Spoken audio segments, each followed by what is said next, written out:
In Moscow, Chinese President Xi Jinping and Russian President Vladimir Putin meet and strengthen their ties, apparently against the West. In the meantime, the US and NATO demand Beijing play a constructive role to help end the war in Ukraine. Choi Min-jung has more. Russia and China said in a joint declaration on Tuesday that their bilateral relationship has reached its highest level ever. Russian President Vladimir Putin met with his Chinese counterpart Xi Jinping at the Kremlin, where the two leaders called for the need to settle the Ukraine crisis through a peace settlement.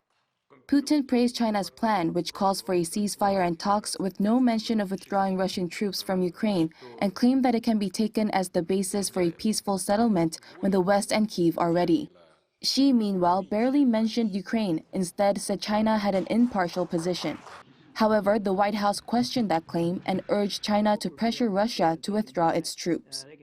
So now if China wants to play a constructive role here in this conflict, then they ought to press Russia to pull its troops out of Ukraine and Ukrainian sovereign territory. They should urge President Putin to cease bombing cities, hospitals, and schools, to stop the war crimes and the atrocities, and end the war today. Meanwhile, NATO Secretary General Jens Stoltenberg on Tuesday warned China against providing arms support to Russia. So first, we haven't seen any proof that China is delivering lethal weapons to Russia. But we have seen some signs that this has been a request from Russia, and that this is an issue that is considered in Beijing.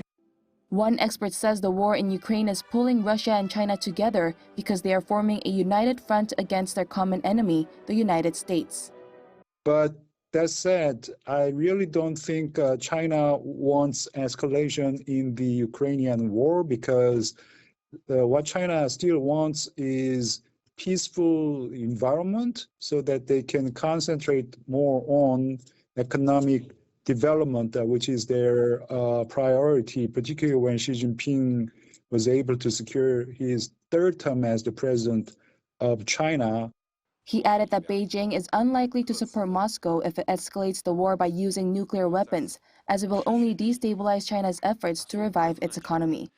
Choi Min-jung, Arirang News.